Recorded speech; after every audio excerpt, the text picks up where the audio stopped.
Hi everyone, this video is a demonstration of Zero after the end of Sprint 2, and I'll be playing it in an editor to demonstrate some of the systems in place that haven't been fully implemented into the scene just yet. So at the end of Sprint 1, you saw a video that showed the progress of our environment art and some of the movement mechanics on the player controller, as well as the airstreams and gliding. And so some of the highlights of Sprint 2 include the newly designed island layout, as well as the implementation of crystals that, when turned on and off, control turning airstreams on and off. So when I left-click my mouse, I'll show over here, when I left-click my mouse, there's an air gust that goes forward, and when I right-click, this one would be a vacuum, so the shooting it with air forward would turn the crystal on, and shooting it with the vacuum would turn the crystal off. We don't currently have the off version implemented with the airstream connection, but you can see that this turns the crystal on and off using these mechanics. And in the future, the turning it off will also turn off the airstream just to make sure that we're balancing the game correctly. So if I hop into this airstream using my glider, I can glide up to one of the islands that was previously unreachable.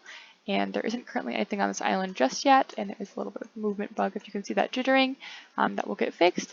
But I will head over now to the center island to demonstrate the sundial mechanic implementation, which was moved from being an object on the staff or an interaction that the player would have with their staff into a more world interaction where you have to be inserting your staff into this mechanism in order to activate it, because we wanted to give the player that interaction with the environment a little bit more.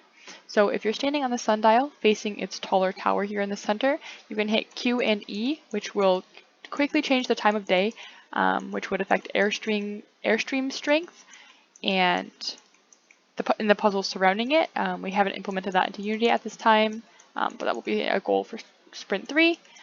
So again, you can just see that rapid change in environment much faster than what it would be otherwise. And I'm going to back out of this main scene real quick to demonstrate our island manager that we saw earlier, to snap this island over here into a more accessible position for me to reach. So this island would have been shifted upon completion of the center islands puzzle right here, and allowing the player access to the final puzzle of this first level of sorts. So if I head back here, I will go over to the island, which is down here, and it was just modified kind of rashly to fit the new island shapes that we have decided upon, but in the future will be modified to fit this like elongated shape rather than having the puzzle in a square. So if I have to jump and head into here, and I'm able to turn on the crystal. This puzzle is currently not winnable in Unity, but again will be refined in the future. So I'll head up here, turn that on. This would unlock one of the airstreams, this airstream over here, which you can see in front of me, and that would lead to the player's ability to get the final crystal turned on, leading to a scene that would allow for the next level to be opened upon. Overall, this set of islands is kind of serving, again, as I said, as a smaller playing field for the player to learn mechanics of the world before being introduced to a larger level to complete the rest of the game. And thank you so much for watching.